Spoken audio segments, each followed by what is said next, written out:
lalo na sa panahon ngayon na napakaraming mga korporasyon at napakaraming mga politiko ang patuloy na naimpluwensyahan at pinapatakbo ang ating bansa at ang buong mundo gamit ang napakalakas na kapangyarihan ng kapital.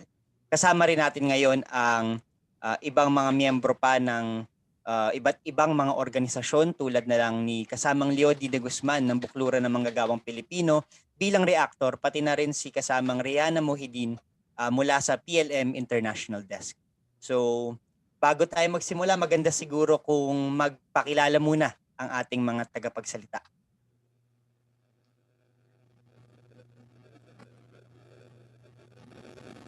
Okay, Chad?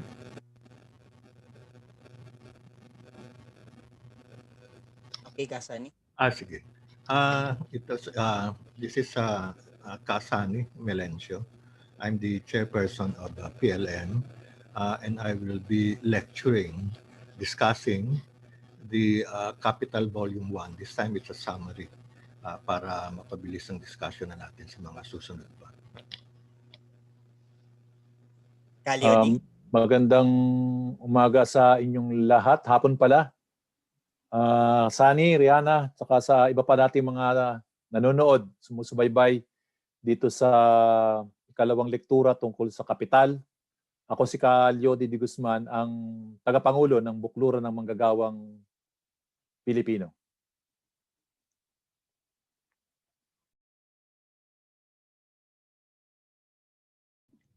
Magandang hapon sa inyong lahat. Thank you, Richard, for the introduction. I'm very pleased to be here to participate in this very timely and important discussion and go through the text of Karl Marx's Capital. I'm Rehana Mohideen with the Partido Lakas ng Masa, and I head up the international work. Salamat. So without further ado, ay pwede nating tawagin si kasamang Sani Melencio muli upang simulan ang formal na lektura patungkol sa kapital ni Karl Marx. Kasani, you can take it away now.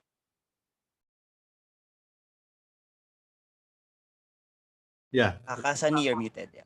Magandang hapon mga kasama. So as I said before, itong gagawin natin ngayon ay summary na ng volume 1 ng Capital. At hindi natin babaybayin per chapter. Ganun din ang gagawin natin sa volume 2 and 3 and then yung theories of surplus value, which is known as the volume 4. So kaya ang gawin ko rin ulit dito ay tutulungan tayo ng PowerPoint presentation para mas mapabilis at ang ating mas maging malinaw din ang diskusyon. So wait for me till I put in the PowerPoint. Okay. So you can see that, no? So balik muna tayo dun sa Capital Volume 1 summary. Doon sa nakaraan nating diskusyon, we discussed the first 3 chapters nung itong Volume 1. Medyo pasadahan lang natin ng konti. At doon ay inanalyze ni Marx yung commodity, yun yung kalakal. Ito yung anumang produkto na nagsasatisfy ng human needs and wants. Dalawa yun. So it's not only you need it, it's a social need, but you probably would want it, a car, etc., and other things in life. And these are things that are sold and bought in the market. So yun yung mga characteristics ng kalakal. And dito sa definition dito, commodity is a tangible good. Hindi ito hindi kulang itong definition na ito kasi ang kalakal, commodity, can also be mga intangible na products katulad ng services. They are also commodity. Like services ng call centers, mga crew ng Jollibee, mga salesperson sa SM, etc., etc. They're all considered commodity.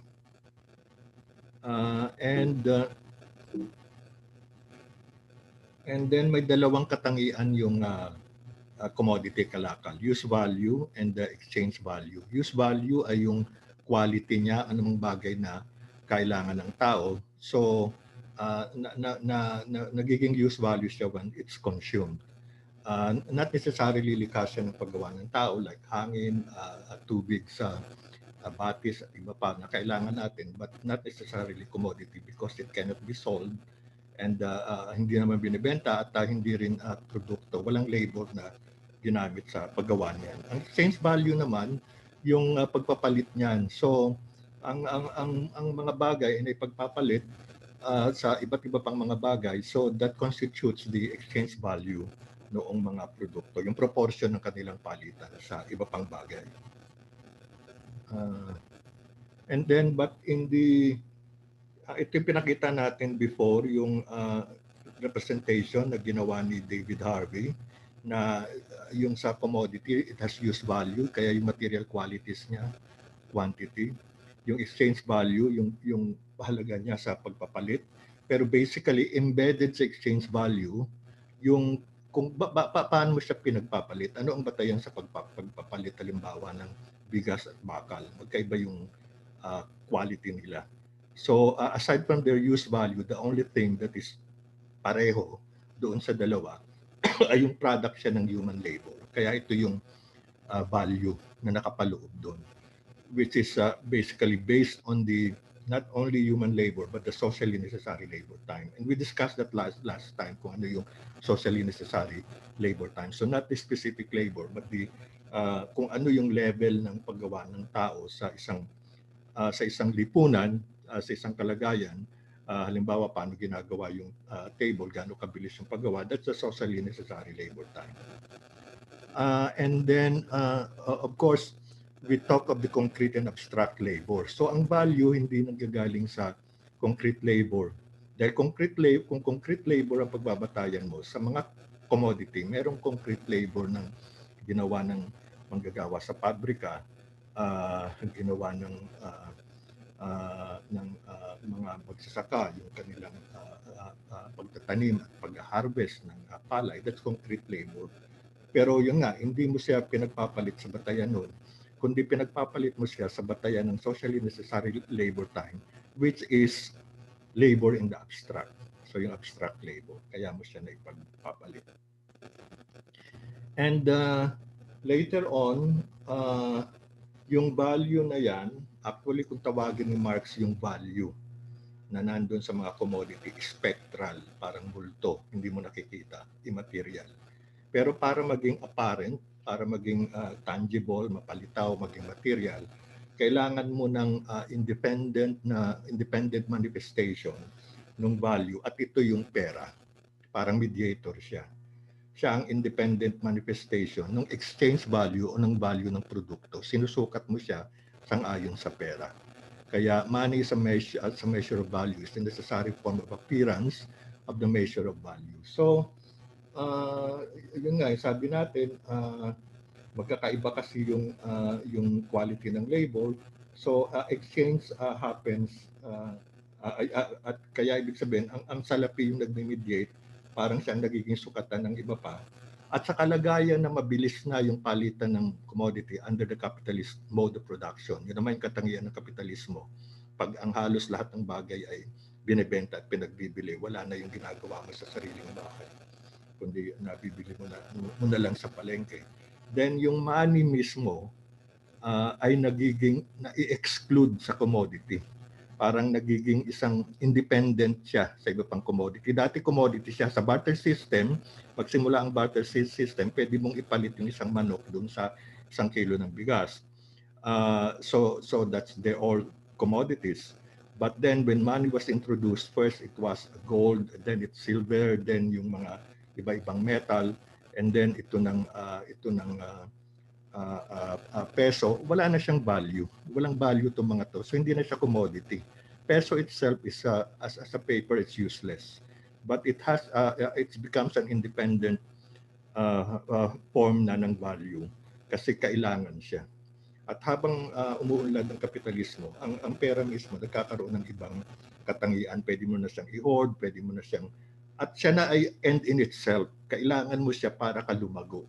Para sa point of view ng kapitalista, yung pera talagang kailangan mo. Diyan na sinusukat ang yaman. Sinusukat ay ang yaman na nasusukat na sa pera at hindi yung dating nasusukat sa laki ng lupa mo, na binubungkal at iba pa sa mga dating sistema.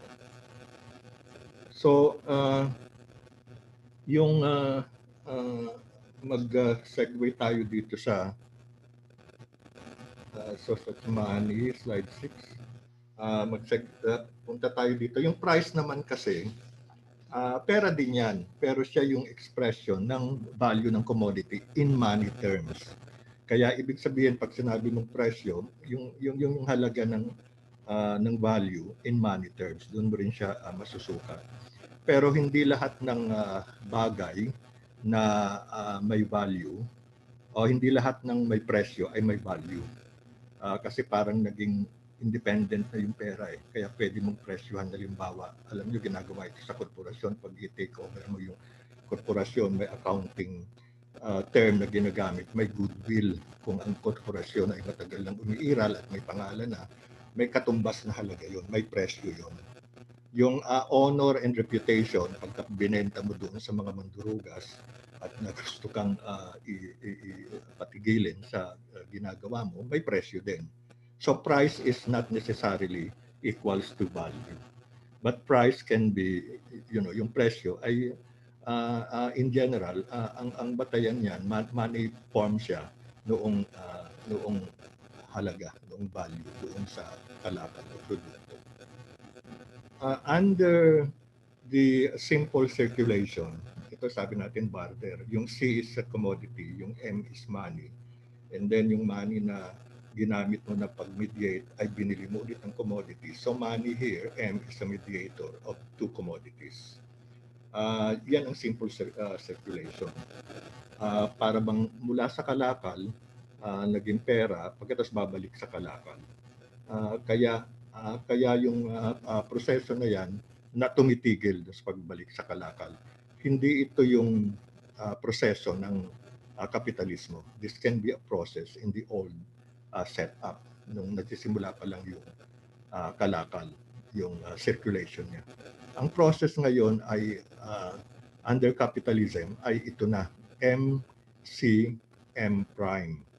Na ang ibig sabihin, nagsimula ka sa pera, yung kapitalista, pupunta sa market, bibili ng mga makina, raw materials, yung labor power, kaya yung pera niya naging commodity, and then ang nagawang produkto, ibibenta niya at magkakamal siya ng mas maraming pera. Ito yung M prime, yung M na nadagdagan pa ng pera, ang tinatawag na M prime.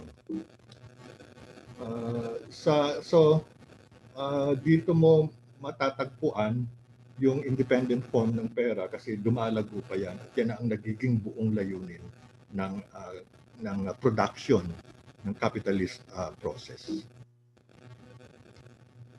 Now, may tatlong spheres o circuit ng capital na kumakatawan sa tatlong anyo ng capital.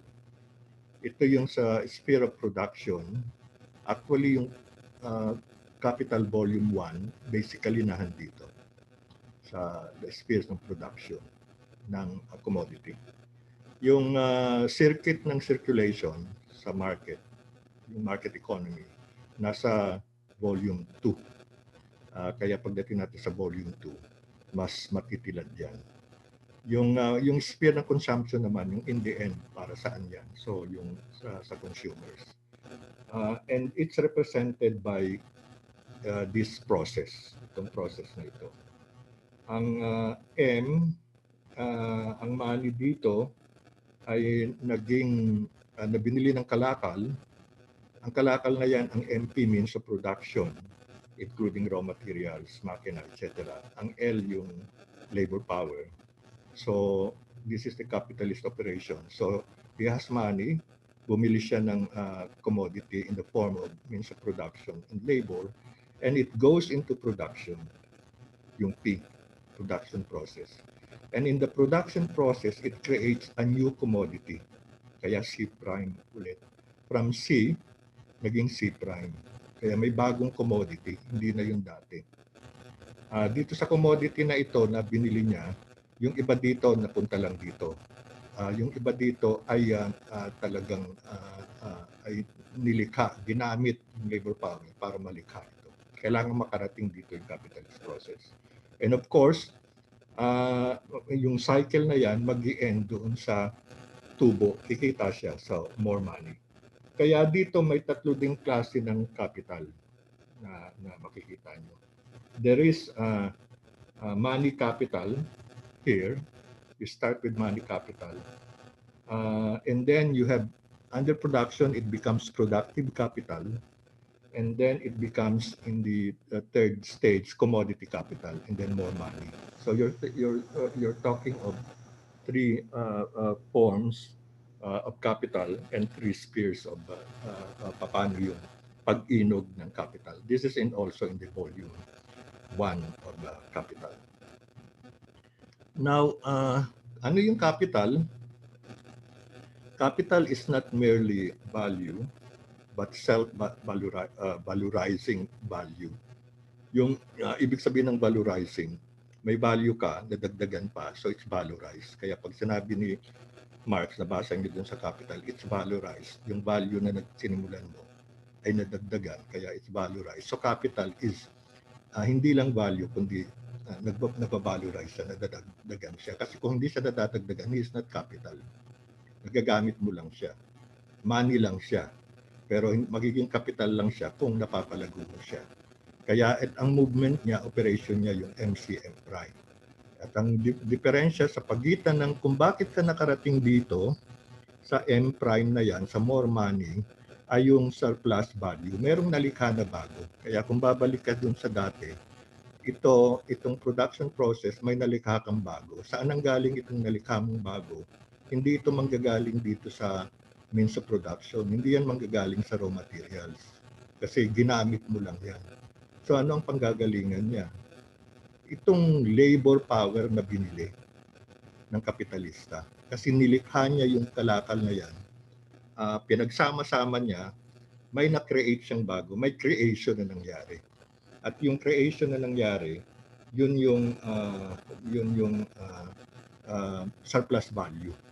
Yung alisin mo itong naging bayad, naging gasto sa means of production at labor, yung diferensya na yon, that is what Marx called surplus value. Hindi yung pinag-aaralan sa economics, hindi yung pinag-aaralan doon sa, kahit doon sa political economy in the past. Kaya nga critique of political, classical economy, yung kay Marx, kasi hindi nila pinag-aaralan yung surplus value. Ang sinasabi lang nila madalas, yung profit ay nagmumula doon sa circulation ng produkto. Now, which is not true. Nagsimula pa yan sa production kasi may nag-create. At yung nag-create, yun yung nasamantala, yung kanyang labor power, kasi binayaran siya ng kulang doon sa na-create niyang mga produkto. So, kaya nga, ang capital ay hindi rin ito sa kapitalismo ngayon, pagkausap ng kapitalista, sabi niya, ang capital ko, yung aking makina, yung aking pabrika, yung building, raw materials, etc., factors of production. Sa School of Economics, pagpunta ka sa anumang school, ang tinuturo nila sa economics, factors of production. Hindi nila itinuturo ito. Kasi dito, hindi nila, kaya hindi malalim, hindi scientific ang pag-uusap ng economy under economics, kundi mababaw kasi factors of production ang pinag-uusapan, when in fact capital represents a new stage of the mode of production from feudal to capitalism. So it is a process, it is a social thing, it is a process of circulation of value. So when you talk of capital, you do not say just a stock of assets, but you talk about the relasyon ng mga tao na merong sinamantala para makapag-produce ng tubo, yung kapitalista. Doon umiinog yung capitalist system. Kaya yung MCM na yan, may value, money considered mong value, at saka kung anong nabili niyan, originally advanced para mapalakas yan.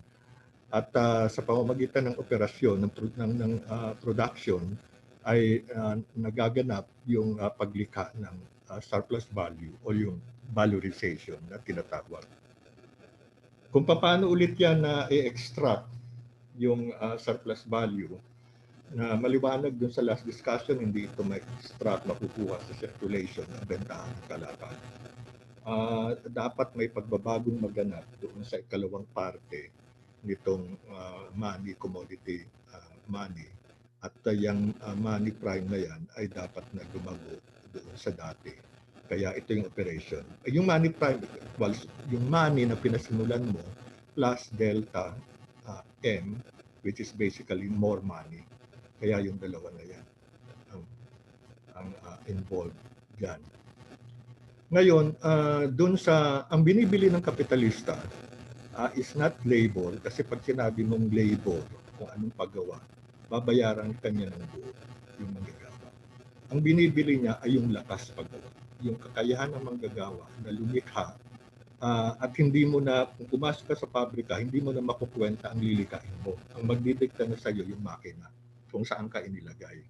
At ang mga alam naman natin sa pabrika, pinaka-despotic, parang military structure yan. Talagang ino-orderan ka, ito yung gagawin mo. Walang isip-isip. Kailangan matapos mo yung isang produkto.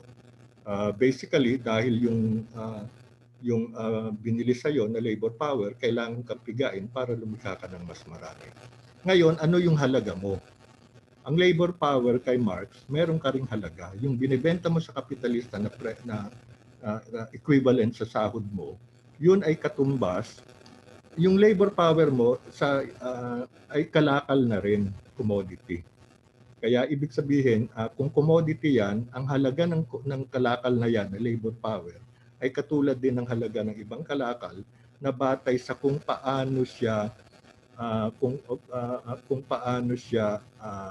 nami-maintain, no, kung paano siya napapanatili. Kaya ang labor power na yon, pero parang katumbas ng basket of goods. Ito parang ginagamit naman natin sa pagkukwenta ng sahod. May basket of goods na siyang mga pagkain, yung iba kasama yung mga entertainment, kasama yung education, kasama yung health. Yung iba yung parang pinaka-minimum na pangangailangan mo para mabuhay, yun yung halaga ng labor power.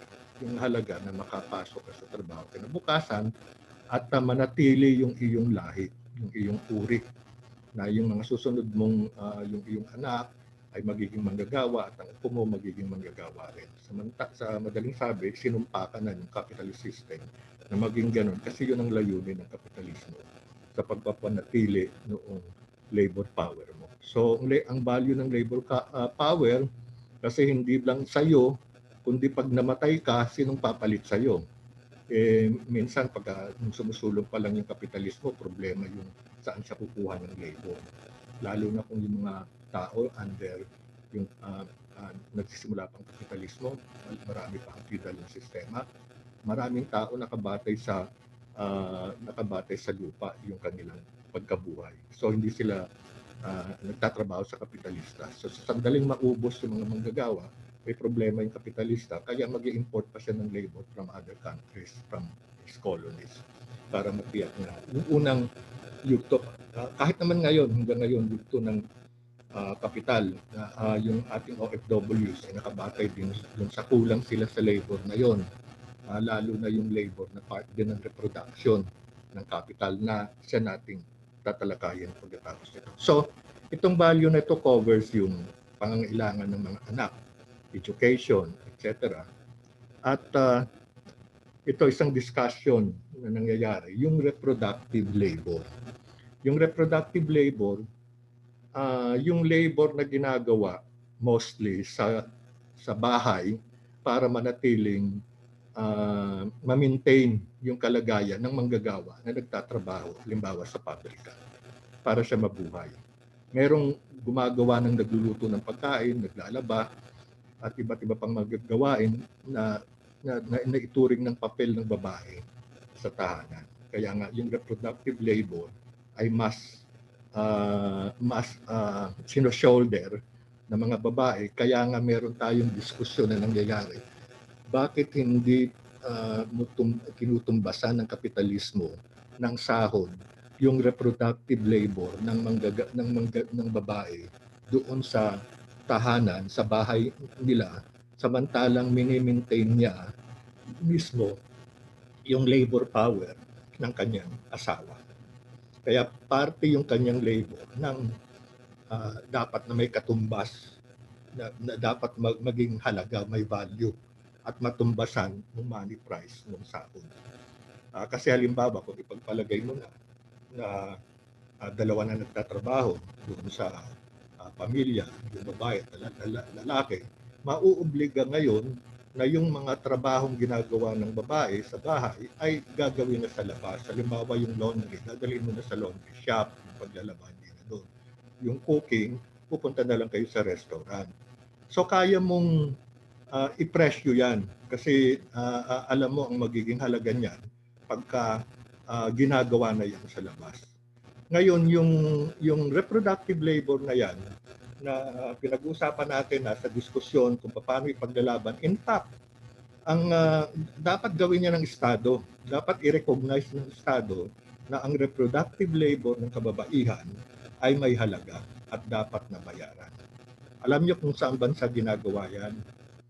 Sa Venezuela, mga bansang may socialist orientation kasi naiintindihan yan sa mga bansang yan. Kaya ang gobyerno ng Venezuela, nilagay pa yan sa konstitusyon na yung mga babae nanahan doon sa kanilang mga bahay ay meron siyang nare-receive na stipend o wage doon sa estado.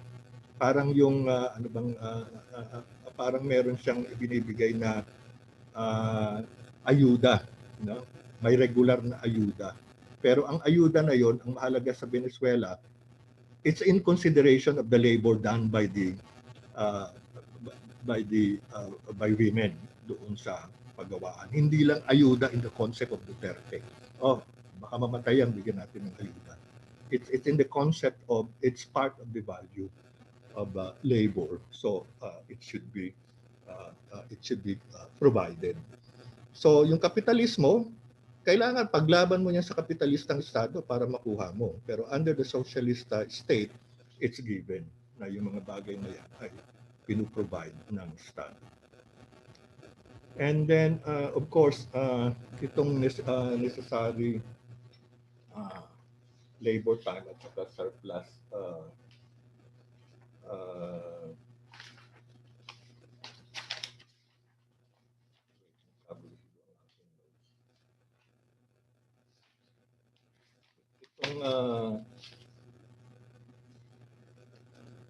may sa loob ng trabaho sa ilalim ng 8 oras ng trabaho ng manggagawa. Sabihin na natin kasi ang binabayaran sa kanya yung hindi naman yung ginawa niya. Ang binabayaran sa kanya yung kakayahan niyang gumawa. Kaya ibig sabihin yung pwede nating sabihin na halimbawa yung sa 8 oras na trabaho, yung unang 3 oras ay tinumbasan na yung value ng kanyang labor power. Yung kung anong sahod niya ay natumbasan na doon sa creation, paglikha na ginawa niya ng bagong produkto o ng serbisyo na ibinigay niya. Yun yung katumbas ng kanyang sahod na presyo ng kanyang labor power, yung tinatawag na necessary labor time. Necessary yung kasi tinumbasan yun. Samantalang yung labor time, yung 5 oras na hindi siya lagpas na doon sa binayaran sa kanya sa kanyang labor power, yun naman yung surplus din. Surplus labor time na tinatawag. Sa isang salita, pwede mong i-convert sa pera, pwede mong sabihin may 3 oras na binayaran at may 5 oras na hindi binayaran. Ang tawag dyan ni Marx ay pagsasamantala, exploitation. And it is a scientific term, hindi lang ito moralizing. Kaya yung exploitation sa kanya ay nakabatay solely and exclusively doon sa dahil ang manggagawa ay tumanggap lang ng isang portion noong kabuuang produkto na kanilang ginawa. It's regardless kung mataas ang sahod o maliit ang sahod. Sa punto, lahat ng manggagawa. Kaya ka manggagawa, kaya may kapital, may kapitalista, sapagkat may surplus value extraction. May kinukuha doon sa mga manggagawa. Dahil kung wala namang makukuha ang kapitalista, magsasara na yan, titigil na yan. So it's converted into profit. But you can also, it starts from labor time because you're talking here on value. Kaya yung difference doon sa nadagdag na value at yung value ng labor power ay yung surplus value or S. Ito yung mga formula. Yung newly added value, sum of value labor. Alam nyo, minsan parang sinasabi, sige, 3 oras lang pala, bayad na ako, titigil na ako ng 3 oras. Para wala ng surplus value. Sa katotohanan, may surplus value kasi nag-create ka ng bago. Yung lahat ng produkto mo, every item na pinreate mo is ay may surplus na yun kasi it's a new creation. Hindi yan yung dati. Hindi yan yung dating raw materials mo na mga hibla-hibla ng kung ano at yung ilang portion ng makina na ginamit mo. Hindi yan kasi hindi mabibenta yun eh. Yung mabibenta yung pinrate mo. So sa katotohanan, every commodity has surplus value kasi it's a new commodity. Kaya tayo nagsasalita na ang kapitalismo ay creation ng surplus value. At kung nagsalita si Marx na pag-aralan natin yung esensya ng commodity, ang esensya ng commodity mismo ay may value and surplus value. Kasi hindi mo masusukat kung saan dyan yung may surplus at wala. So everything that is there na gawa ng kapitalistic production ay may nasabing value. Yung value na yan naman ay na-express doon sa parang totality noon. Yung C is constant capital, yung gastos doon sa pabrika, raw materials, makina. Yung B is variable kasi nagbabago yung sahod yan. At yung S yung surplus value. So yan yung kabuang parang mga presyo ng mga produktong nalilika. Yung rate of surplus value, which is also the rate of exploitation, ay yung diferensya sa pagitan ng surplus at yung ibinayad sa manggagawa. Kaya S surplus over B variable. Variable is wages. So, kung ang surplus mo ay 40 at ang binayad sa iyo ay 40 in terms of value, then ang surplus value mo, which is always expressed, ang rate ng surplus value mo doon sa percentage is 100%. 100% yung pagsasamantalang ginawa sa iyo. Now, itong pinag-uusapan natin na value, siyempre Marx, scientific analysis. At alam niyo naman ang kapitalista, kung mag-isip yan, hindi naman doon sa, may pagsasamantala akong ginawa, kaya ako kumita. Nag-iisip yan doon sa rate of profit. Kaya irrelevant yung pag-uusap natin doon sa kapitalista. Kasi ang kapitalista, ang rate of profit niya, ano yung tubo niya at ano yung gastos. Ang tubo niya, ay kanyang ito surplus over constant plus variable. Constant yung raw materials, building, makina, etc. Saka yung wages. Kaya kung ano yung rate niyan, yan yung magiging rate of profit. So magkaiba siya doon sa rate of exploitation or rate of surplus value. Pero meron siyang relationship. Ngayon, yung full discussion niya nasa volume 3 ng Capital. Pinakita ko lang yan kasi para lang sabihin, dito sa discussion natin, itong rate of profit ay magkaiba pa doon sa surplus value. Ito pumasok tayo, ito lagi ding mahalagang formula na ginagamit ni Marx. Meron kang absolute at relative surplus value. May dalawang klase ng surplus value na puproduce. Yung surplus value na na-produce sa pamamagitan ng pagpapahaba ng working day, kasi halimbawa kung 5 oras yung parang nasagot na yung sahod sa'yo, kasi 5 oras at 3 oras na patuloy ka, kaya sa 8 oras, pinahaba pag ginawang 12 oras. So, may napuproduce. Ang napuproduce na surplus value ay tinatawag ni Marx na absolute surplus value kasi pinahaba yung working day.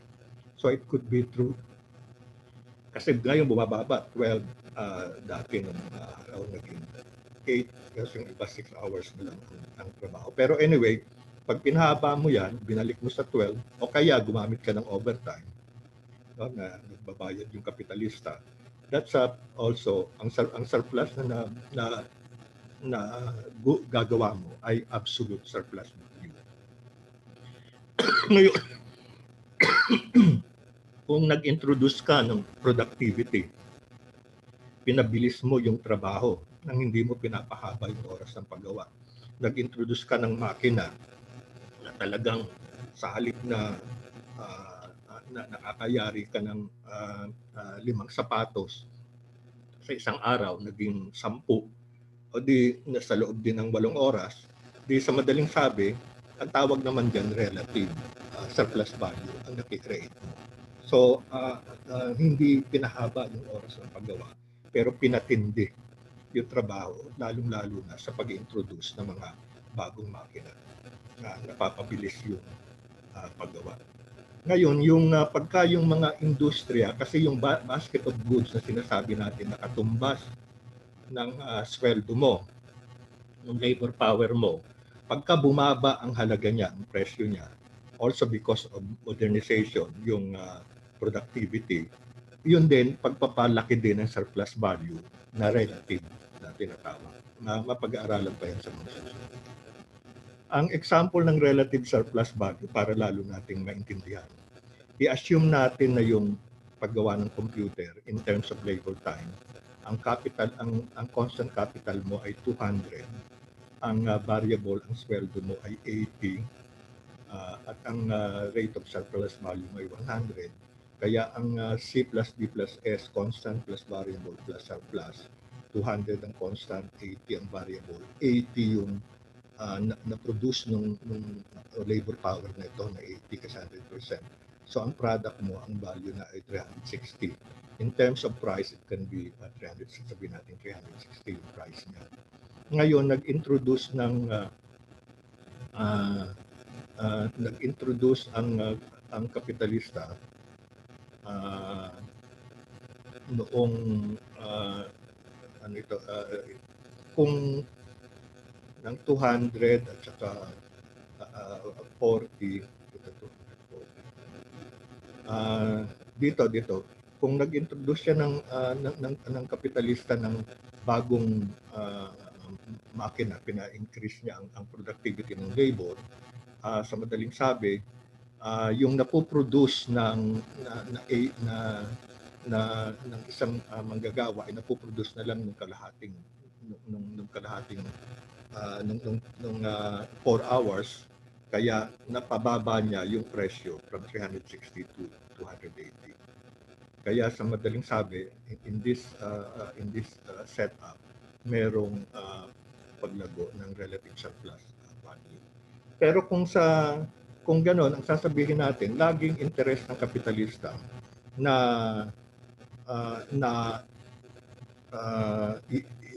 i-revolutionize i-modernize yung production. Kasi sa interest niya, napapababa niyan yung halaga noong mga produktong ginagawa niya. Kaya kung dito sa ating pinag-uusapan na ito, kung ang raw materials ay 50 at ang kanyang labor ay 80, ang value ng nagagawa niya ay 130.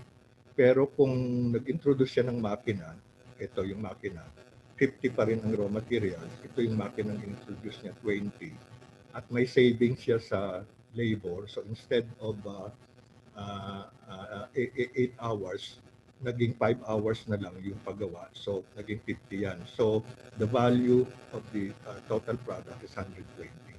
So meron siyang ibenta niya sa 130, may kita siya na mas malaki. Dahil bumaba yung kanyang produkto, pero sa madaling sabi, dahil ibibenta niya ng 130, 120 lang yung kanyang parang naging production. So kikita siya. So sa ganung sabi, meron sa ganyang kalagayan, merong merong tulak sa kanya na mag-introduce ng makina. Pero totoo ba yon? Ganun ba niya susukatin? Hindi laging ganun. Kasi may limitasyon yung pag-revolutionize ng kapitalista doon sa sistema ng produksyon. Kahit na mapababa niya yung value ng produktong ginagawa. Kasi halimbawa, ang sinusukat niya kasi ay cost of production, yung gastos niya. Kung 50 raw materials yan at 40 yung kanyang wages, so ang kanyang total cost ay 90. Yun sa dati dito sa una. Pero kung nag-introduce siya ng machines kahit na 50 at yung cost ng machines ay 20 at 25 yung kanyang pasahod kasi 5 hours na lang, meron siyang na-save na 3 hours. Ang cost niya ay 95. Mas malaki pa rin kaysa doon sa dati. So hindi siya maengganyo na mag-modernize. So hindi totoo na talagang maghahabol siya ng modernization. Titigil siya. And it is always true, it is true in the case halimbawa of robotization. Umabot na ang technology sa pwedeng ma-robotize yung maraming function ng industry. Pero hindi niya gagamitin yun. Kasi sa cost of production, kwenta niya, mas malaki pa yung magagamit niya. Mura naman ang labor. Kaya kung mura ang labor, di okay lang na bumalik ako sa dati. Kaya kahit na halimbawa, yung paggawa ng tela, paggawa ng damit sa mga mauunlad na bansa ay robotized na. Dito sa Pilipinas, yung mga makina pang luma ang ginagamit.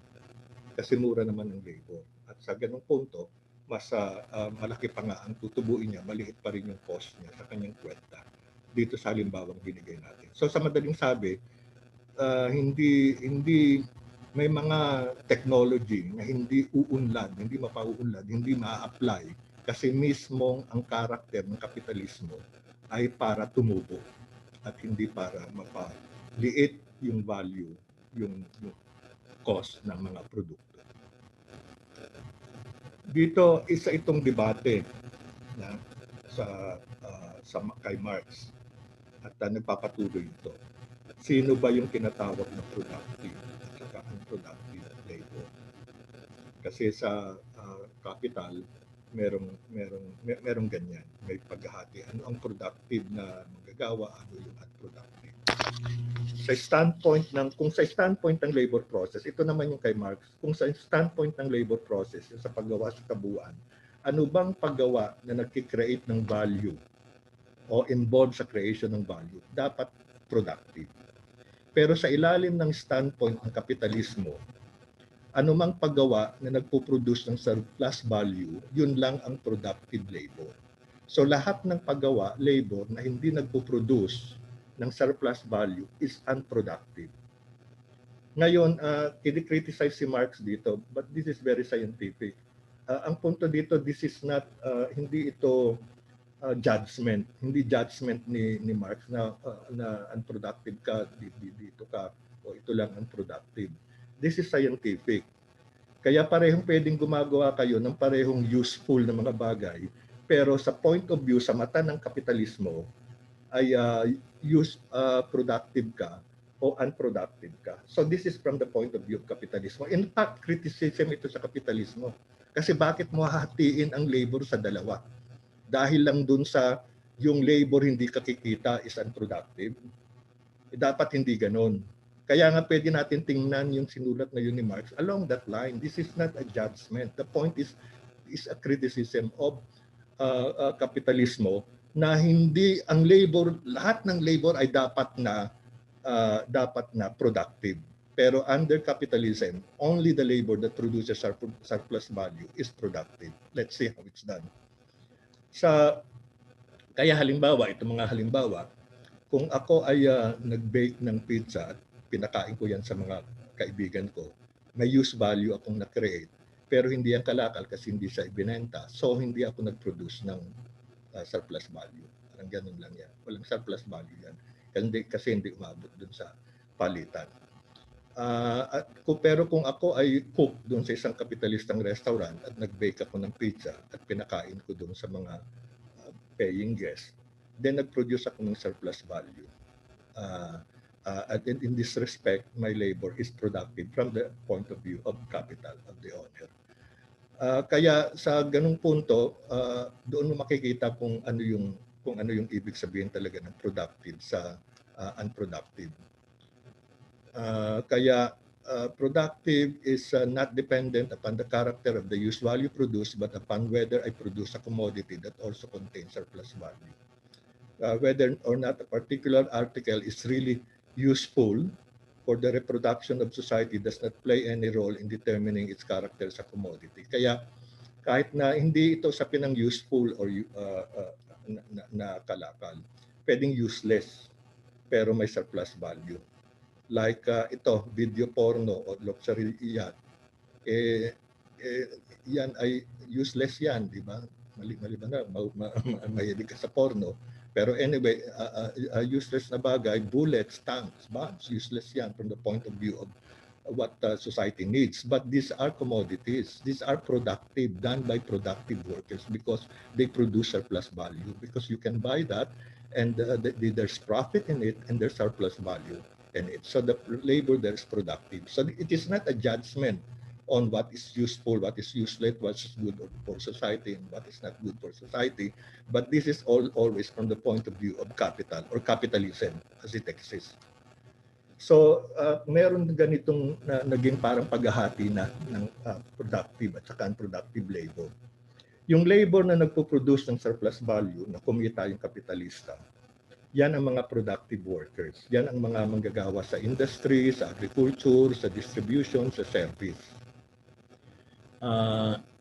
Pagkatapos, yung labor na hindi nagpo-produce ng surplus value, which is considered unproductive, lahat ng government workers, lahat ng pinapasahod ng Estado because they do not form surplus value. The state doesn't act as a corporation, although may mga kapitalista dyan.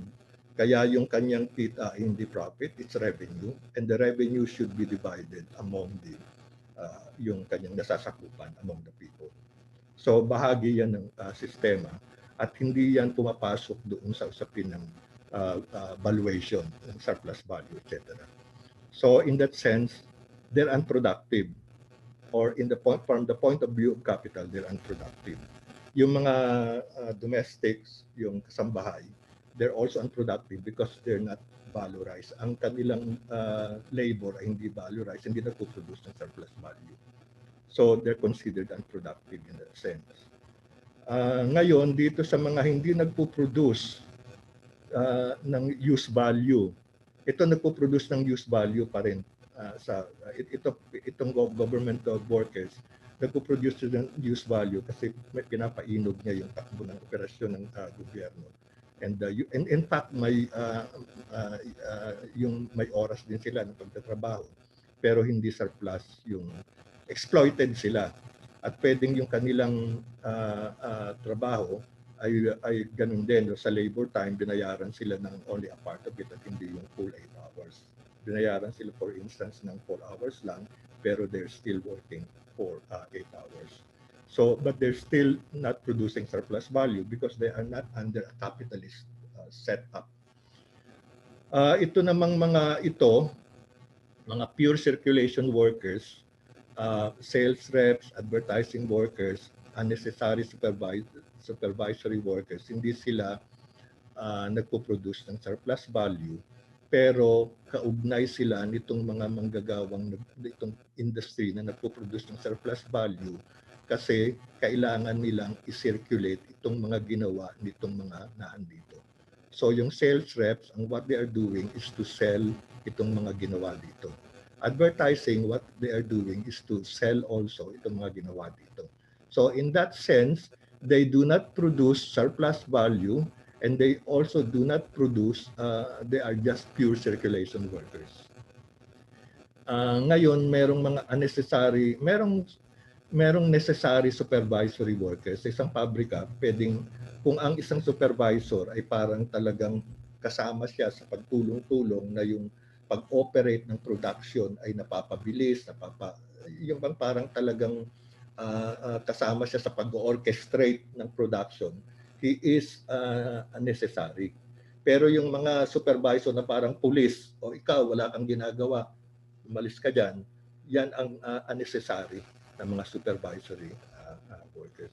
So, pwedeng balikan natin sa mga susunod pa yung productive and unproductive.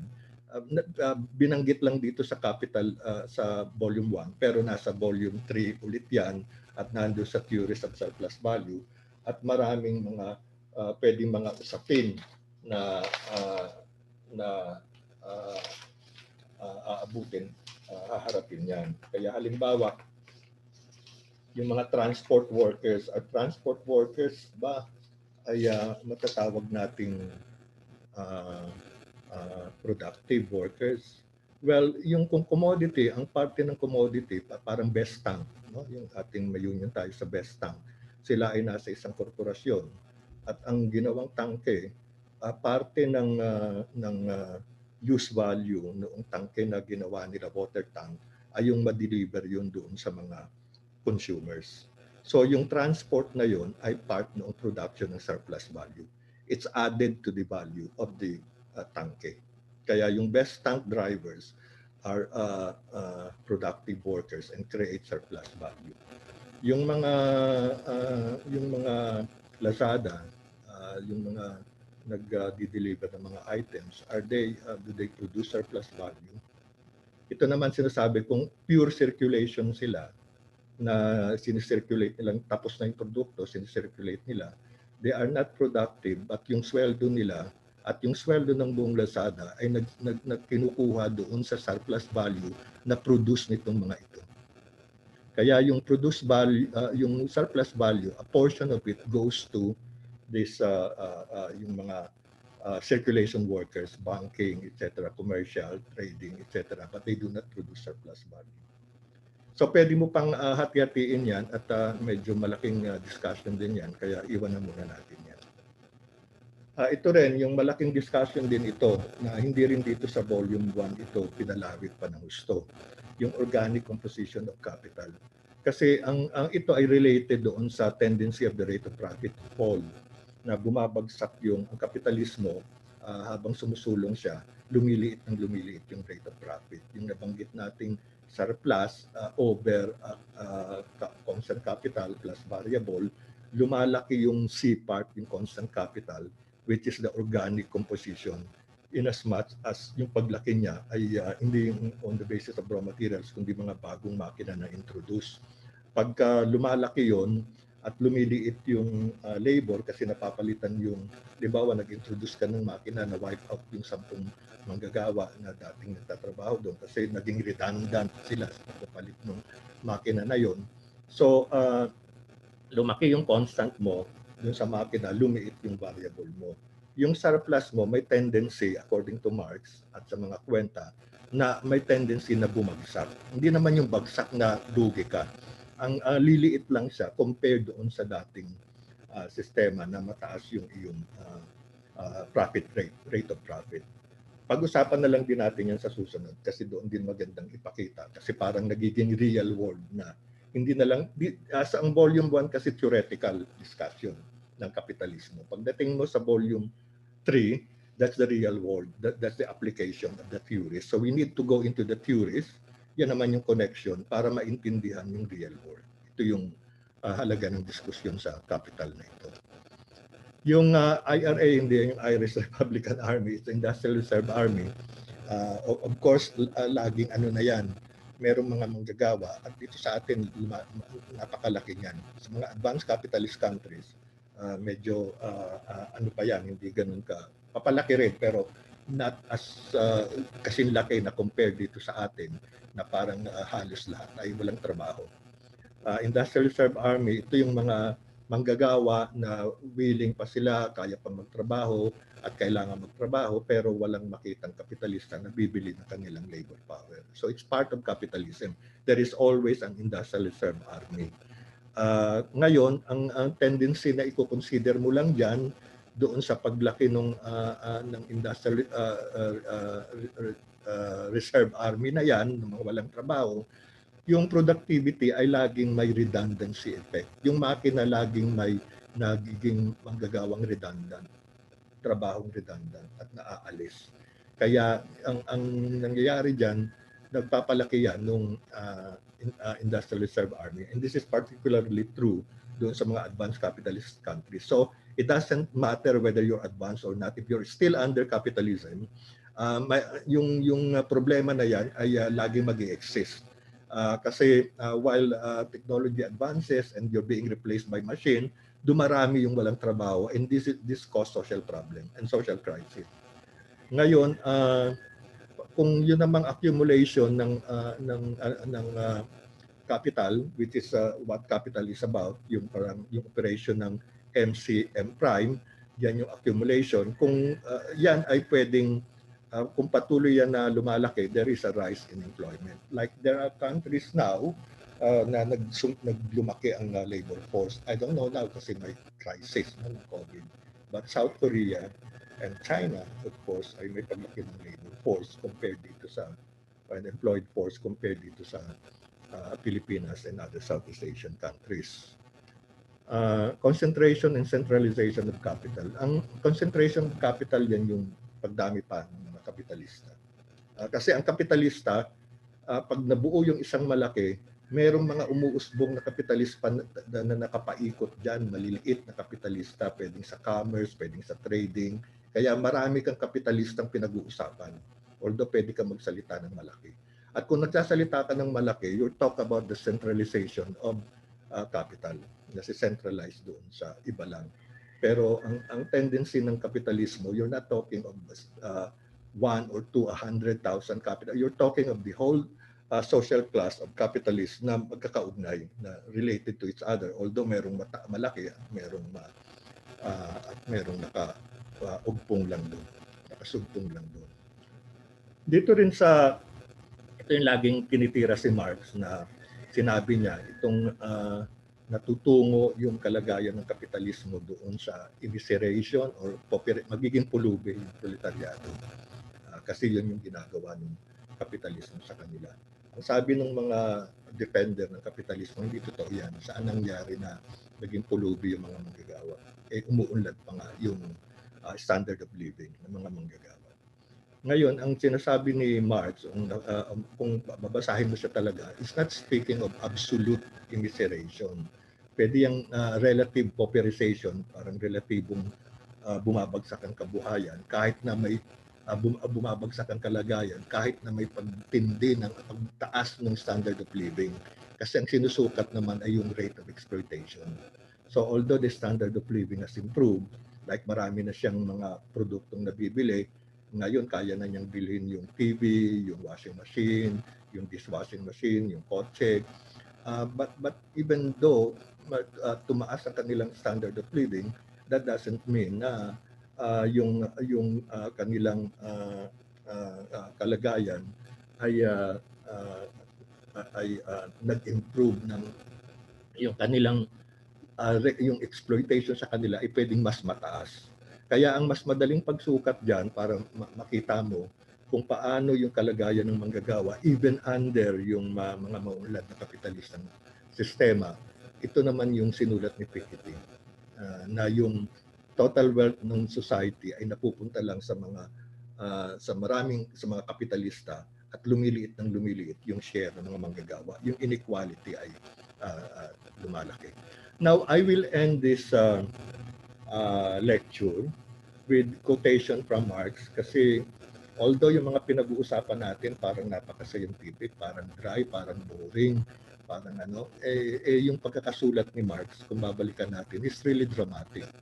Yung talagang literary and dramatic at malaki yung impact. Like when he analyzed yung production and surplus value within the capitalist system, all methods for raising the social productivity of labor are at the cost of the individual worker. All means for the development of production become means of domination and exploitation of the workers. They distort the worker into a fragment of a man. They degrade him to the level of an appendage of a machine. They destroy the actual content of his labor by turning it into a torment. They alienate from him the intellectual potentialities of the labor process. They deform the conditions under which he works, subject him during the labor process to a despotism the more hateful for its meanness, they transform his lifetime into working time and drag his wife and children beneath the wheels of capital. Accumulation of wealth at one pole is at the same time accumulation of misery, the torment of labor, slavery, ignorance, brutalization, and moral degradation at the opposite pole. That's Marx speaking, and that is a very dramatic presentation of what capitalism brings to the workers. Yun lang po.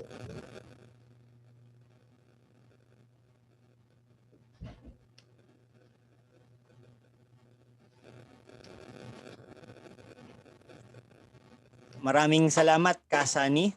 And actually, very impressive and very timely talaga yung discussion natin. Una sa lahat ay ipasok natin sa loob ng maliit na panahon, sa loob lamang ng 2 session ng lektura series ng Partido Lakas ng Masa, ang napakahabang teksto ni Marx. Isa sa pinaka-importanting teksto pagkat kitang-kita natin ngayon ay napapaloob tayo sa napakaraming krisis ng kapitalismo. Napakaraming krisis na dulot ng patuloy na pagsasamantala sa mga manggagawa at ang tulad nga ng sinasabi nila, walang sosyalismo kung walang sosyalistang teorya. At napakaganda na nagsimula tayo sa pampulitikang ekonomiya ni Karl Marx para masimulan at maipamahagi para makatulong sa pagpapaintindi sa ating mga kasama, sa ating mga comrades sa ibang bansa at sa lahat na ating mga manonood dun sa batayan at foundational na paniniwala at foundational na science ng sosyalismo. At siguro mas maganda na tawagin natin ang isa sa mga kasama natin na hindi lamang pinag-aralan ng teorya na yan, hindi lamang pinag-aralan ng mga konseptong binanggit ni kasamang Sunny kanina, kundi ay binuhay niya, naranasan niya bilang manggagawa na sa napakatagal na panahon. Kaya naman kinagagalak kong introduce sa inyo ulit si kasamang Leody de Guzman ng Bukluran ng Manggagawang Pilipino. Okay, Richard, magandang uling hapon sa iyo. At una, siguro ako'y natutuwa dahil nakasali ako ngayon doon sa huling serye ng pag-uusap tungkol dito sa kapital. At natutuwa dahil nagagawa na nating popular na pag-usapan itong usapin at mga isyong nakabalot doon sa kapital. At saka sa sa mga ganitong nare-review, sa ganitong mga nagkakaroon ng mga malaya at open na talakayan, ay nabubuksan yung mga usapin na medyo malabo dati ay nagkakaroon ng kalinawan doon sa mga sinulat ni Marx hinggil sa kapital. Para bang kung dati parang nagmumula sa mga malabo at minsan galit lang sa nararanasan ng mga manggagawa, sa magitan ng ganitong diskusyon ay nagiging klaro at tumitiba yung tuntungan ng pagkilos ng mga kasama. Talagang medyo mahirap unawain kaagad yung isang libro, isang sanaysay na sinulat ng isang henyo na katulad ni Marx. Pero kung magiging matyaga ka, regular mong mababasa, paulit-ulit mong babasahin, makikipagkwentuhan, magiging open ka sa makikipagtalakayan, pagdalo sa mga seminars na binibigay ng ating organisasyon, unti-unti malilinawan at makukuha mo yung esensya ng kapitalismo, yung kapitalistang kalupitan laban sa mga manggagawa at maintindihan mo at maipapaliwanag yung mga pulot dulo ng mga nangyayari ngayon sa ating lipunan.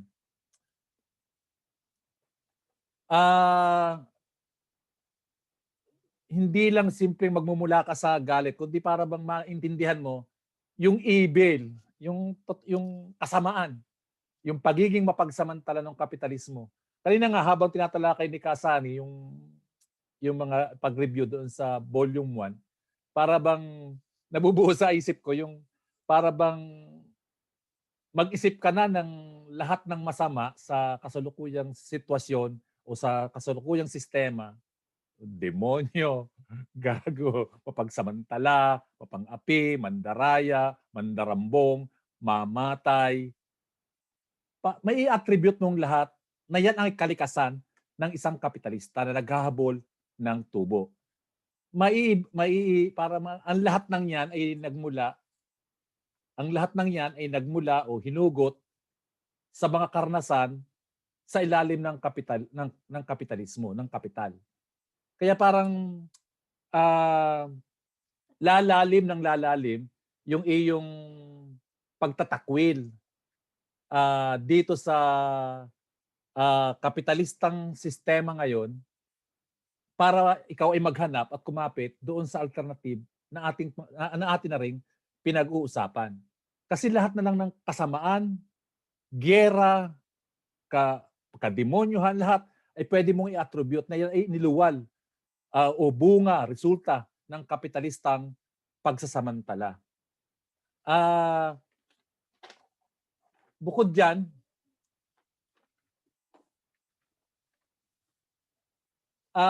kaya parang nakukuha ko na yung pagtalakay ng mga gatong bagay ay sadyang napapanahon, tama, tumpak, lalo pa nga grabe yung pag-unlad ngayon ng teknolohiya sa impormasyon na kung hindi titibay ang iyong pag-intindi sa kapital at sa pagiging exploitative nito, pwede kang matangay ng mga ipinapalaganap ng mga pabor sa kapitalismo o tagataguyod ng kapitalismo gamit yung maunlad na teknolohiya sa impormasyon ngayon tulad ng mga social media, Facebook, lahat na akala mo yung mga binabanggit nila ay totoo. At naalaala ko nga dyan, may nabasa akong isa, yung propagandist ni Hitler na si Joseph Goebbels, na pagka daw yung isang bagay, palagi mong inuulit-ulit ang sinasabi, yung daw mali ay nagiging totoo na, o yung mali ay nagiging tama, at yung kasinungalingan ay nagiging totoo. Parang ganun ba? At kaya kailangan tayo na mga naghahangad ng pagbabago ay maging malalim yung pag-iintindi sa teorya ng kapital, teorya ng mga bagay na may kaugnayan doon sa kapital, kalakal, pera, exchange value, use value, yung mga bagay na magpapatibay ng iyong pagkapit sa paghahangad ng paglaban sa kapitalistang ito. Na siyang kailangan natin ngayon dahil yun nga, ang lakas ng impluwensya nung social media at nung information technology na kung hindi matibay ang iyong hawak at pag-intindi sa mga bagay, madali kang mai-sway. Kaya yon, tingin ko napapanahon yung ganitong mga talakayan na ginagawa natin. Isang magandang na nakuha ko rin kanina, o mas napatibay yung sinasabi ni Sunny na yung tungkol doon sa surplus value, na yung mga manggagawa yung mga manggagawa ay binabayaran hindi batay sa halaga ng kanyang nagawa, kundi binabayaran lang siya batay sa kung ano ang kanyang kailangan para siya mabuhay. At buhayin niya yung sa reproduction ng kanyang lakas ay masustentunahan niya para makabalik siya kinabukasan. Siguro dagdag doon ay buhayin yung kanyang mga anak para pag namatay siya, kasi hindi naman pwedeng forever na buhay yung mga manggagawa. Pagdating ng 70 niyan, 90 mamatayan, buhayin yung mga bata para sigurado na mayroong susunod na henerasyon na mga manggagawa na magsisilbi doon sa kapitalista. Ako lang, tingin ko importante na ang ginagawa ng kapitalista ay puro pagkasamantala, pandarambong, pero magandang mapansin din na nagiging legal, parang legal sa at makatarungan sa mata ng publiko yan dahil tingin ko yung role na ginagampanan ng kapitalistang estado. Ito baka isa rin yun na maganda na mabanggit na ito yung nagbibigay ng legalisasyon o nagbibigay ng katwiran para yung maling ginagawa ng mga kapitalista ay sa mata ng manggagawa, sa mata ng publiko ay parang nagiging tama dahil ginagawa na yung kapitalistang estado ay gumagawa ng batas na nagliligalisa sa mga aksyon, patakaran na ginagawa ng mga kapitalista. Tingin ko yun ang isang dapat ding mabigyan ng pansin kung paano ito nag-ooperate at paano ito ginagamit bilang instrumento ng kapital para ipagpatuloy niya yung kanyang pagsasamantala sa mga manggagawa. Siguro yun lang muna ang aking masasabi. Maraming salamat at magandang hapon ulit sa inyong lahat. Maraming salamat, Calyodi, at gusto ko lang ulitin at i-emphasize ang nabanggit ni Calyodi na isa rin sa mga pinaka-importanting bagay sa ating pag-aaral at pagbabalik tanaw sa kapital ni Karl Marx ay dapat natin maintindihan na sa patuloy na pag-intindi ng kasalukuyang sistema ay mas lumilinaw sa atin kung ano ba dapat ang alternatiba na kailangan natin hangarin at mag-struggle towards. So bilang mga sosyalista, kailangan natin intindihin ang kapitalismo upang makita kung ano ang mali at ano ang dapat palitan ng isang sosyalistang lipunan. At ngayon, bago tayo mag-proceed sa ating last and final speaker, gusto ko munang magbasa ng mga katanungan hindi siya katanungan kundi statement mula sa isa sa ating mga audience. So mula kay kasamang Val, nag-comment siya at sinabi niya na capital not only presented how the capitalist system works, but also expose the unequal social relations that are in it to the system. Primarily, it expounded the issue of alienation of labor and its overexploitation as the means of production further improved. So maraming salamat kasamang Val. At kung meron pang ibang mga comments at katanungan mula sa audience, mula sa FB, sa loob dito sa Zoom, sa Twitter, ay maaari tayong tanungin at itatanong natin sa ating mga speakers dito. At ngayon, gusto ko naman tawagin ang international desk ng Partido Lakas ng Masa, si kasamang Reyana Mohidin.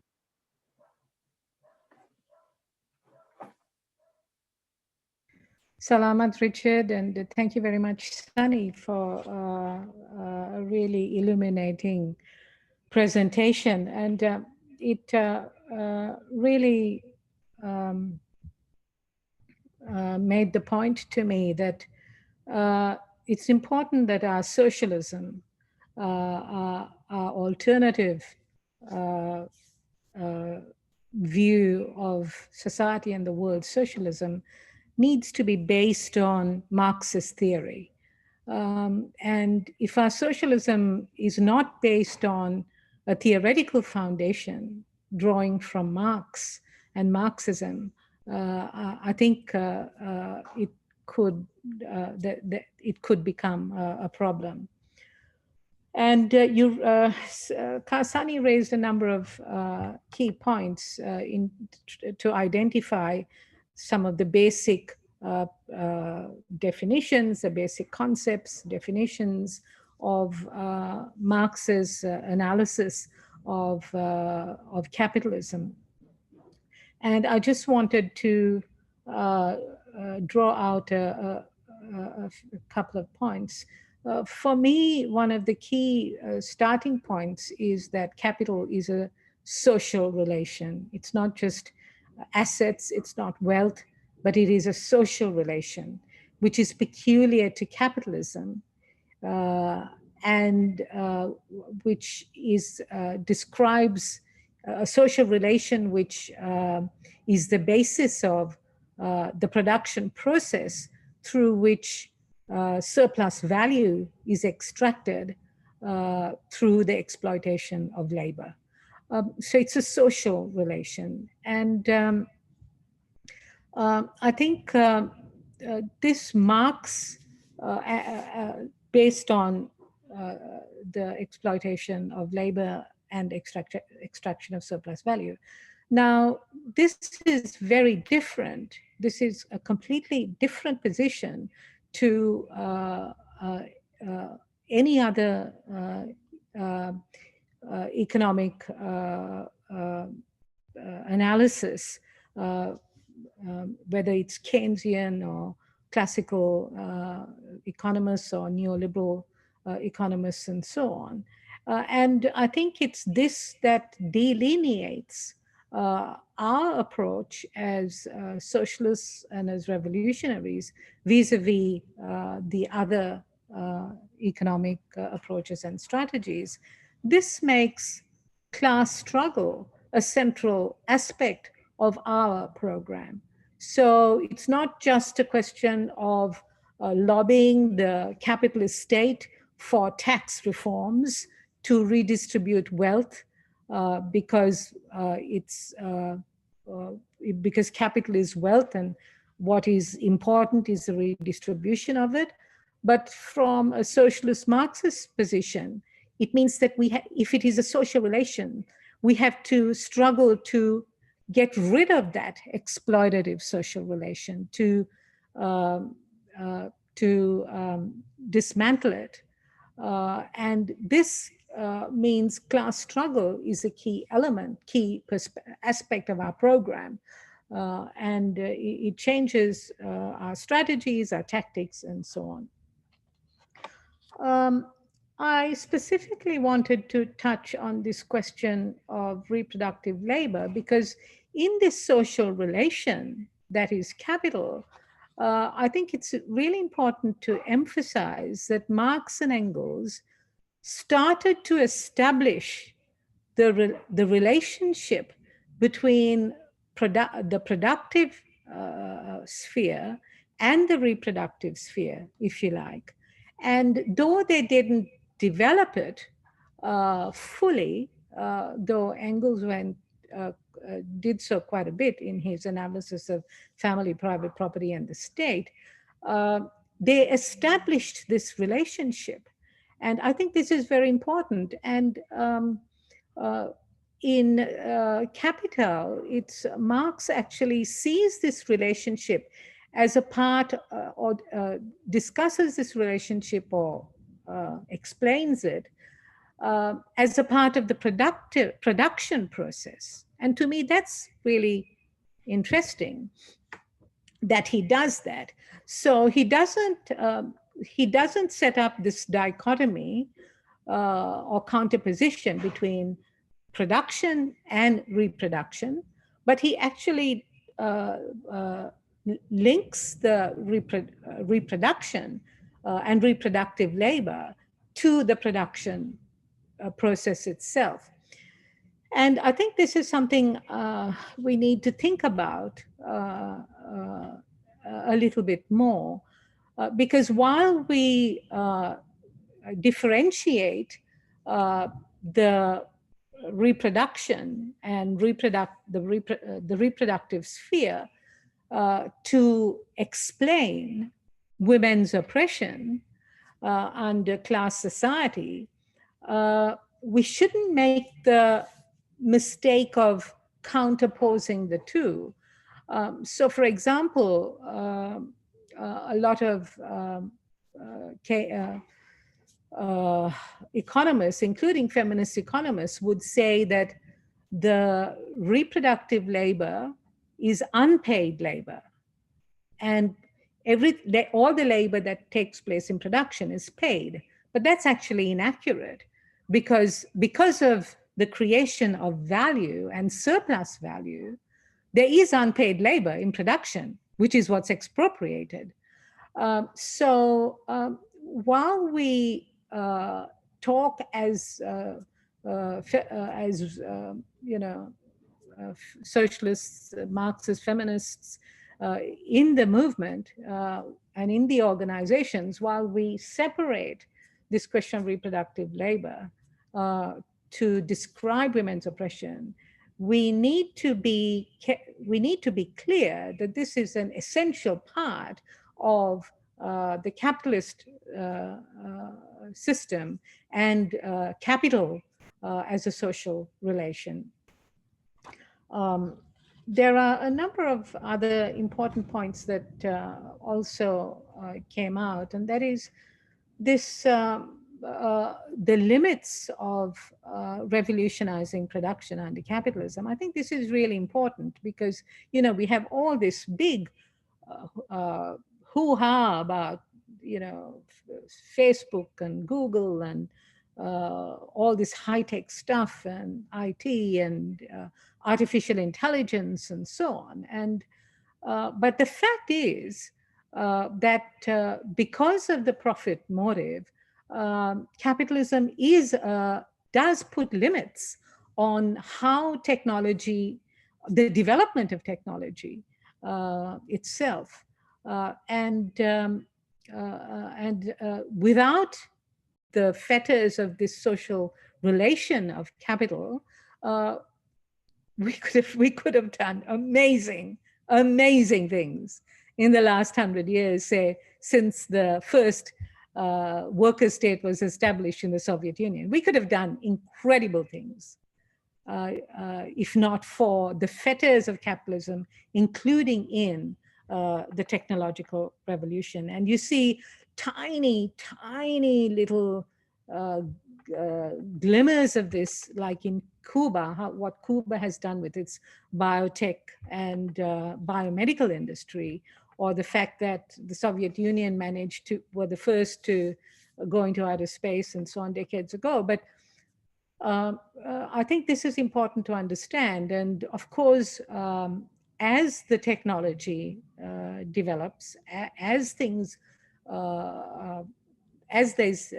technology or technological innovation that is incorporated into the capitalist production process, this also comes with extreme forms of exploitation, which I would argue is absolute exploitation, not just relative exploitation based on increased productivity, but absolute exploitation based on cutting of wages, cutting back of benefits, and so on, such as what you see in Amazon, which is one of the 4 high-tech corporations in the world. So those are some of the points that I wanted to make. I guess what I'm saying is theoretically, the question of absolute surplus value and relative surplus value is also linked to absolute exploitation of labor and the relative exploitation of labor.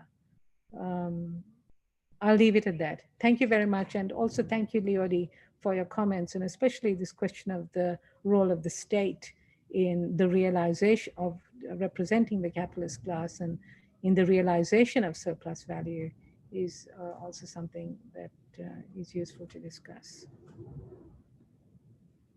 Maraming salamat kasamang Reyana, at bago tayo mag-proceed ay gusto ko sanang tawagin ang ating audience, gusto kong sanang tawagin ang lahat na nasa Zoom na ito kung meron ba tayong mga katanungan bago tayo mag-proceed. Habang naghihintay tayo, ako meron akong tanong. Siguro mas lapat sa kasalukuyang karanasan natin or karanasan ng mga manggagawa dito sa Pilipinas, kay Kasani itong tanong na ito. Pero pwede ring sumagot ang ating ibang speakers. Saan papasok yung issue ng kontraktualisasyon dun sa usapin ng absolute or relative surplus value? Yung gain ba ng mga kapitalista mula dun sa pagpapatuloy nila ng practice ng contractualization, asan siya pasok? Sa absolute ba siya or sa relative surplus value?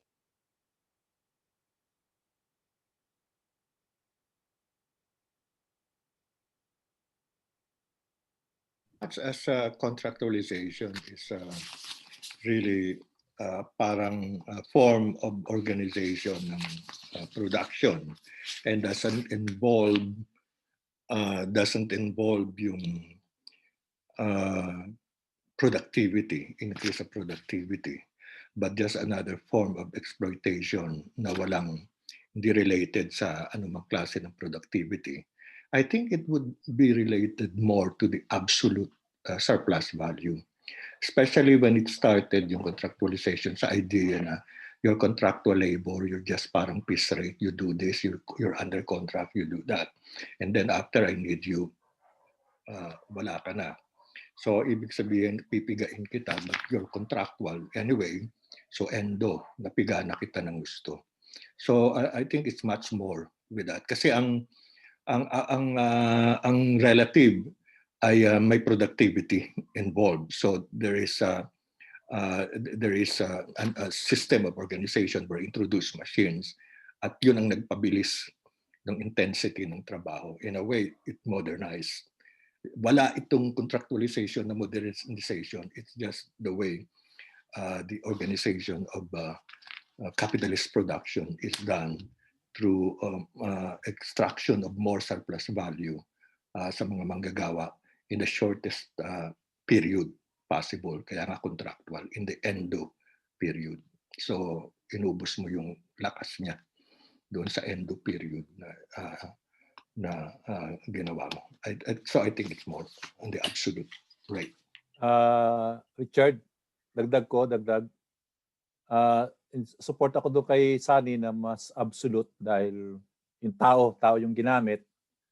Hindi naman hindi introduction ng mga bagong machine para pabilisin ang trabaho ng tao. Kaya mas tingin ko nga tama, more on sa absolute.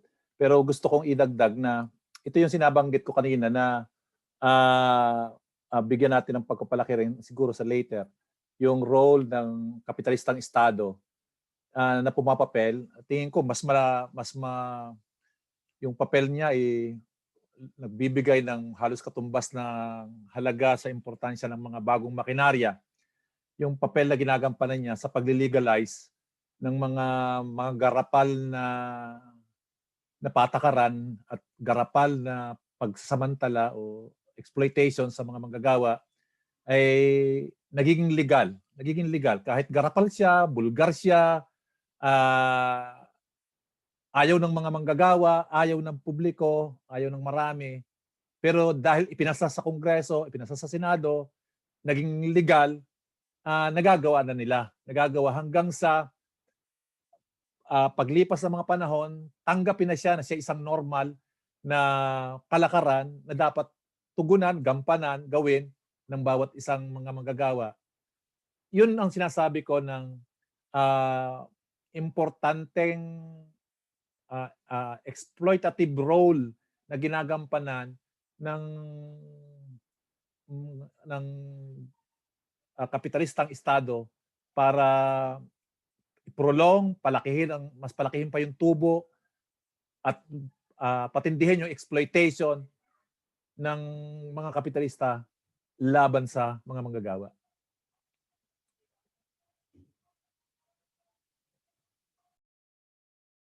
Maraming salamat, Calyodi at kasamang Sunny sa inyong pagsagot sa aking katanungan. At ngayon ay meron na tayong tanong mula sa ating audience sa Zoom. So, nababasa naman nila Sunny yan, pero para sa ating mga manonood sa Facebook at Twitter, ay babasahin ko siya muna. So, mula kay Val Vival ulit, kay kasamang Val, ang tanong niya para kay Sunny ay, if the average value of commodity is determined by the socially necessary labor time needed, how is it that the value of labor power does not automatically, as forces of production, modernize? For example, from 8-hour labor into 4-hour labor, despite the improvements in the means of production.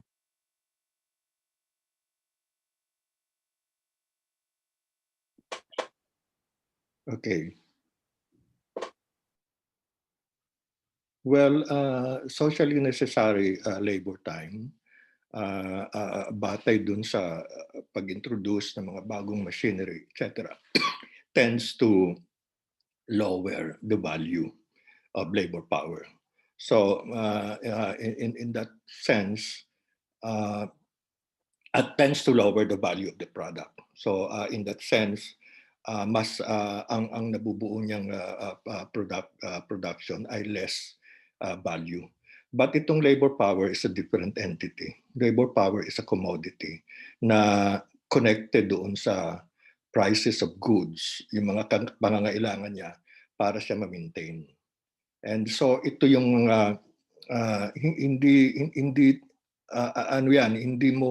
hindi ginagawa ng kapitalista na bumaba ang value because of modernization ay patataasin niya yung sahod ng mga manggagawa. That's not the case, and that is not always the case. Pinaglalaban yan. So may tinatawag si Marx na moral historical sense dito sa usapin ng labor power and na kung yung pagsukat niya. And the moral historical sense is that sa pagsulong ng modernization, for instance, ng kalagayan, nadadagdagan yung needs ng mga manggagawa. And that has to be recognized. For instance, dati hindi niya kailangan yung cellphone. Ngayon lahat may cellphone. So it becomes a necessity. So cellphone should be part of the basket of goods na dapat gawin yan. Now the capitalist won't give it to him without a fight. So kailangan niyang ipaglaban. So doon siya kaya pinasabing moral historical, pinaglaban ng mga manggagawa. Kaya tumataas yung value ng labor power ay pinaglaban ng mga manggagawa sa matagal na panahon. Pati yung oras ng paggawa niya from 12 to 10 to 8. Katapos ngayon ay pinaglalaban yung 6 hours na labor time. So that also in terms of the wages, which should include not the old basket of goods, but the new basket of goods na nade-develop. It should be part of the yung mga kailangan niyang makuha para mapataas yung kanyang yung value ng kanyang labor power. And that's lalo na sa ngayon. Siguro, halimbawa, itong period ng COVID, itong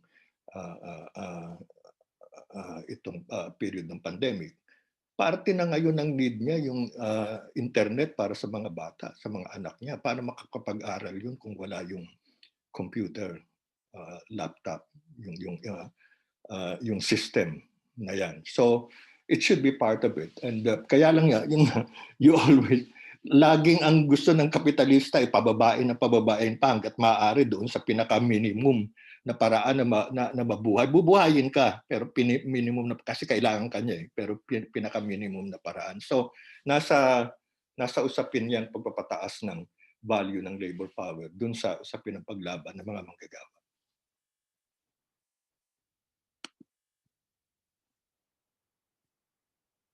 Maraming salamat muli dun sa sagot na yun, Kasani. At since patapos na rin ang ating oras, malapit na mag-5 mga kasama, ay kaya pa natin mag-entertain ng isa pang tanong. At sakto, actually, may nagtanong na isa, ngunit ito ay nanggagaling sa isang user na nag-request na maging anonymous. So, ang tanong niya ay open sa lahat. And it's actually a two-part question. Open sa ating tatlong speakers. And ang tanong niya ay, una, in particular kay Calio D, ang emphasis ng tanong na ito, nung ikaw ay unionista at nung ikaw ay manggagawa pa dati, nung mga panahon dati, ay paano tinuturo ng union ang mga prinsipyo ng kapital sa mga miyembro nito upang maintindihan. At yung ikalawang parte ng tanong, open naman sa lahat, ay paano natin may ensure na yung teorya na inilatag ni Karl Marx sa akda na ito ay maipapasa natin sa mga manggagawa ngayon na patuloy na pinagsasamantalahan.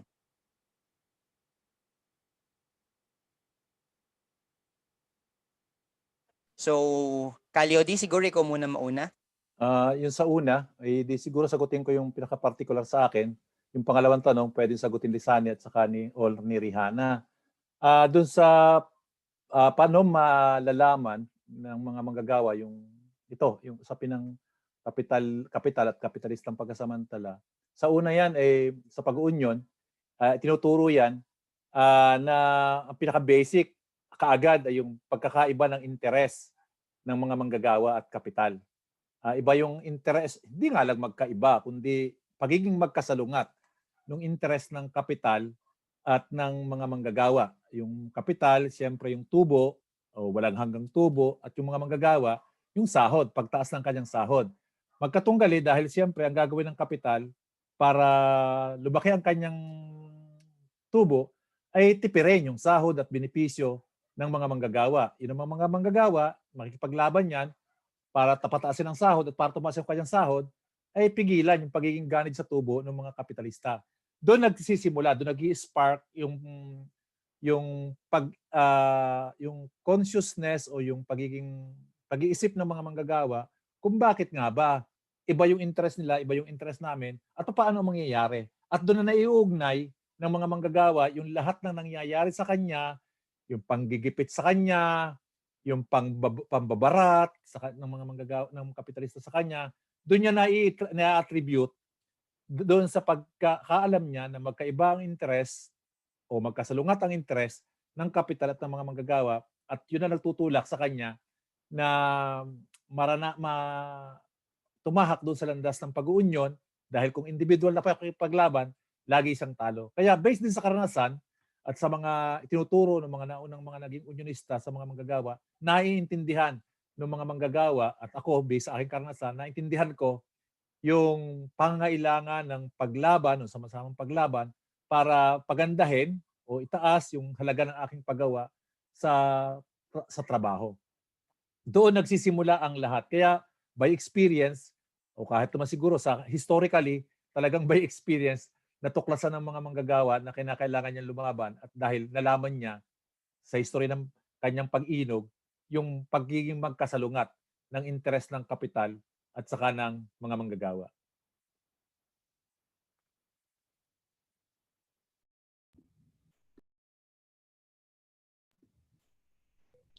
Maybe I can also add to that, Chad.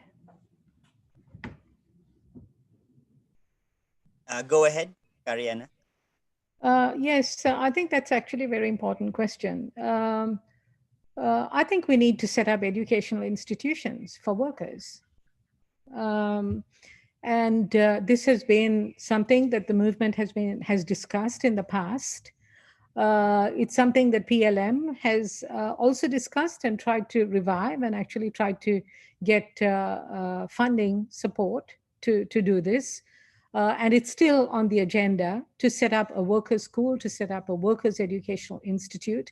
I think it needs to be institutionalized like everything else, because it is a study. You know, it's obviously workers learn from experience, and then they'll bring this incredibly rich experience into their study. But it needs to be institutionalized. It needs to be institutionalized into an educational institute of some sort, and I think that needs to be a workers' school. In these workers' schools, we try and give the time. I went to a workers' school in Australia, where that was the only reason I managed to read Marx's Capital. We read Marx's Capital because we had a 3-month school. I mean, that was quite exceptional that the movement in Australia managed to do this. We were pulled out for 3 months, and we read 6 days a week about so many pages a day, and that's the only way I managed to read Marx. I was in the vehicle industry then in Australia. So we need to set up a workers' school. We have discussed this in the past. We just need to try and find a way to do it. Thank you, Comrade. Kasani, do you have anything to add? Yes. Well, basically, I think yun nga sa education, I agree with that, yung sinabi ng mga kasama, at lalo na yung pagde-develop ng ating education system. As what Angel said, theoretical struggle is part of the struggle, and we really need more theories. Unlike si Mao, more theories is dangerous. Reading more books is dangerous. So in a sense, kaya ko rin inumpisa ng ganyan kasi yung old setup, yung ND, ang pag-aaral sa manggagawa ay yung GTU, Genuine Trade Union course. Yun na yun, kaya it's very trade union. It's class struggle, but it's basically trade union. And the next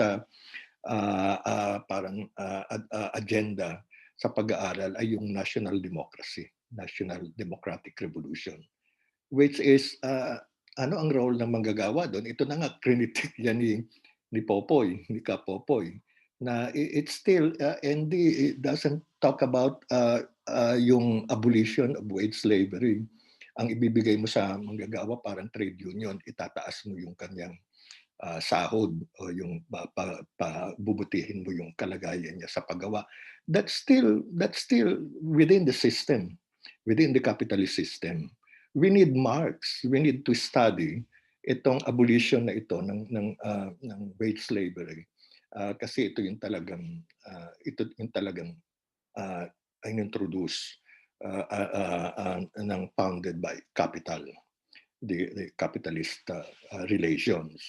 So yun yung pinaka-laman niyan. Kaya hindi tayo po pwedeng tumigil sa ND na wala namang makikitang liberation yung mga manggagawa sa ganyang klase ng education. But that's the highest education that they gave doon sa sinasabi kong pinagmula namin na grupo. So noong araw talagang yung mga manggagawa pinag-aaralan yung Marx, yung Capital, although it's very hard. Itong effort natin dito, kahit na ilan lang yung nado-draw in natin dito sa pag-uusap na ito, I know it's very hard because we're starting. This is sort of pioneering. It has not been done.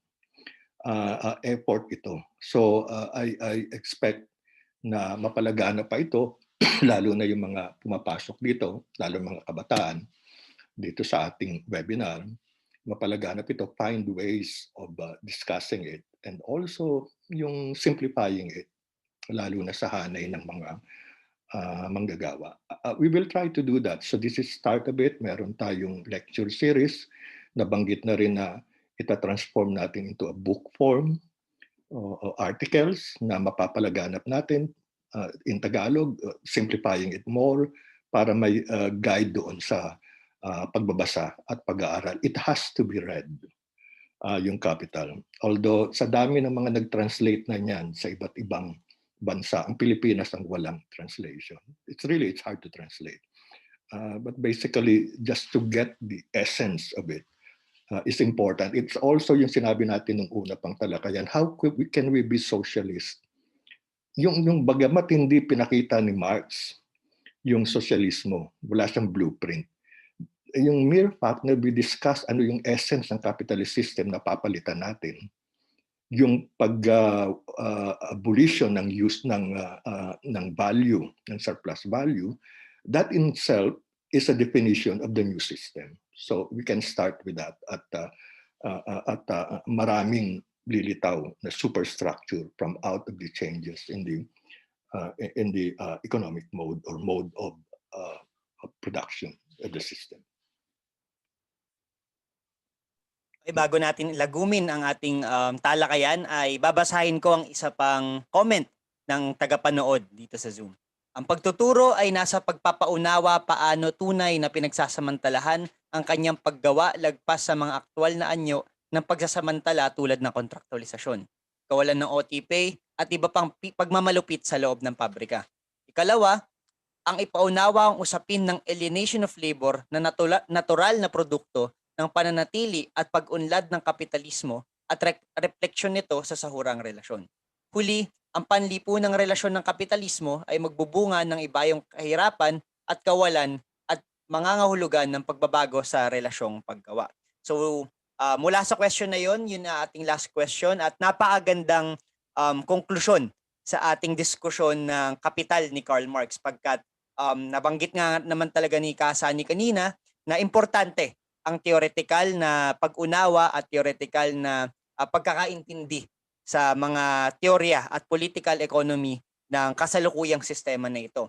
At ngunit at the same time, tulad rin na nabanggit ng ating audience ng ni Ka Leody at ni kasamang Reyana at ni Kasani na rin na kasabay ng theoretical na mga diskusyon na ito ay mapapakilos at mababago lang natin ang sistema na ito sa isang paraan lamang, through struggle. So kailangan mag-organisa, kailangan palakasin ang mga sosyalista at mga at iba pang mga organisasyon na manggagawa. So ayan mga kasama, maraming salamat. At dito na nagtatapos ang ating PLM Lektura Series ukol sa Kapital ni Karl Marx, Volume 1. At maraming salamat. Siguro bago tayo magtapos, meron bang final statement gustong sabihin ng ating mga speakers? Well, sa akin, wait for the Capital Volume 2, Capital Volume 3, and the Theories of Surplus Value. Will try to summarize yung mga yon at kunin yung mga mahalagang punto. Kasi alam nyo, yun nga, kung habang dinidiscuss natin, there are debates dito sa mga usapin na yon. Kahit naman yung kay Piketty, pinagdidebatihan yan. Kasi ang kay Piketty, sa haba-haba ng kanyang mga binanggit at saka yung kapal ng kanyang libro na mas makapal pa kaysa sa Capital, ang ending niya is to call for taxation doon sa more taxation doon sa mga kapitalista at saka yung sa redistribution of wealth. That's the highest that he can get. So in a way, it's just the paimbabaw na pagsusuri ng bagay, while Marx will go to abolition of the capitalist system and the at yung pagtatayo ng socialist system, which is the antithesis of the capitalist system. Kaya yun yung laman mismo ng kanyang Capital. So mga kasama, I think I will just ask you na pwedeng paramihin natin yung mga yung sumasama sa ating diskusyon, kasi ito ay attempt na ipaliwanag ng mas malalim yung krisis ng kapitalismo, yung sistema na pinagdadaanan natin.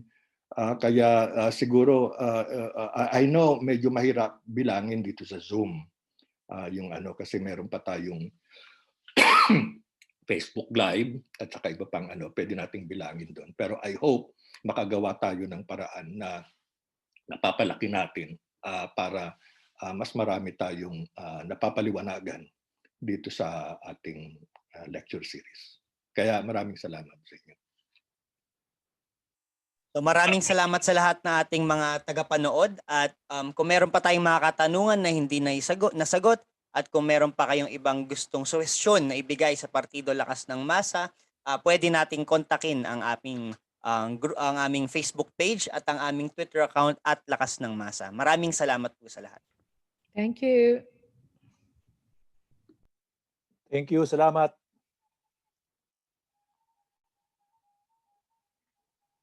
Okay.